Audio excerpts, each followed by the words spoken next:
This portion of New Day Northwest is sponsored by Swedish.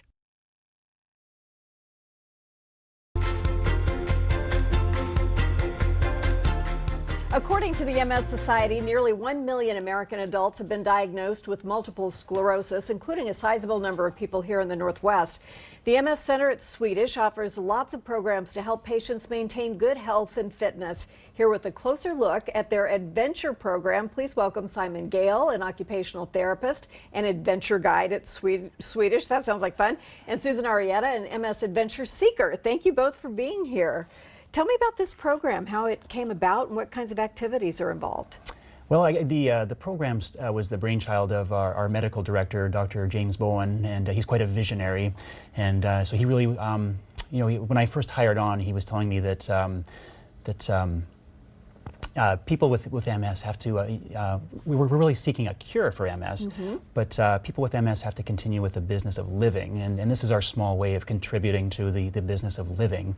And so we just offer a wide array of events and activities for people to participate in. It's all kinds of things, kayaking and all various sorts of activities. We've had art classes, we've gone paragliding, we've done jewelry making class, and cycling, and quite a wide array. It's a lot of fun. And so you obviously have to take into account how much a person can or can't do, correct? Yeah. We try to offer like a wide palette of options, and some, some people can participate in some and not in others. But I do site visits, and we just check accessibility. And there's a lot of wonderful organizations and vendors in the Seattle area who are really welcome people with disabilities, and embrace the concept and welcome our groups. Yeah.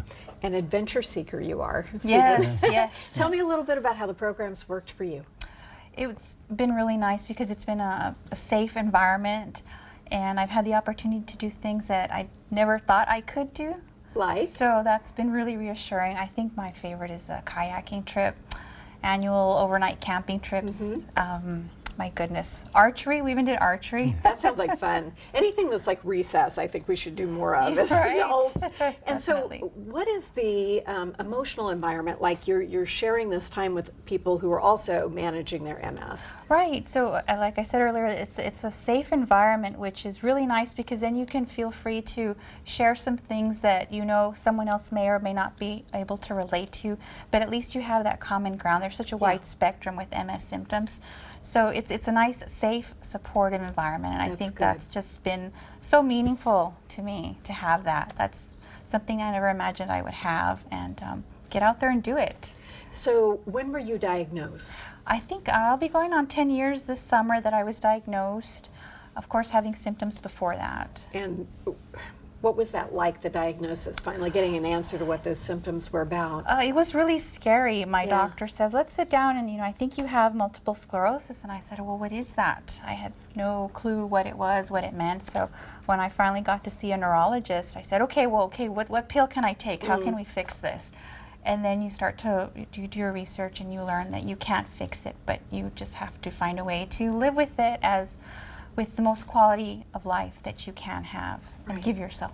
So going out to do something like kayaking and having fun and having that activity in your life, does that have an emotional benefit as well? Oh, it sure does, and I'll try not to get emotional because I have had the opportunity to do things that I never thought I would be able to do. And it's allowed me to maybe take an interest in things that I may not have been interested in, or may have just taken for granted that, one day I can do that. But I can actually do it in an environment where other people might have the same reservations, but you can do it. You never thought you could do it, but somebody puts it out there for you, and you realize that, and that is just such a beautiful gift that I don't think maybe Simon realizes that we get. A sense of triumph over the adversity that you're dealing with. Right. No, I can definitely understand that. So given that, what would you say to somebody who might be hesitant to join the program? I would strongly encourage them to, because we're all in this together. We might be trying it for the same time, and if you're not comfortable, it's okay to not do it and say no, never mind. But someone will always be there to help you. And there's no words to describe that feeling. And just showing up and seeing every smiling faces, sharing the same experiences, and the people there to support you, just to try it it's priceless. Sounds very encouraging. Have there been some particularly memorable moments for you as you guide people? Oh, it was so many, yes. But one in particular was one of our early ones, one of our earliest events. It was adaptive kayaking, and Susan was there. And we have this wonderful woman who receives carrot Swedish. She's in her 60s, and functionally she's quadriplegic level. She uses a power wheelchair.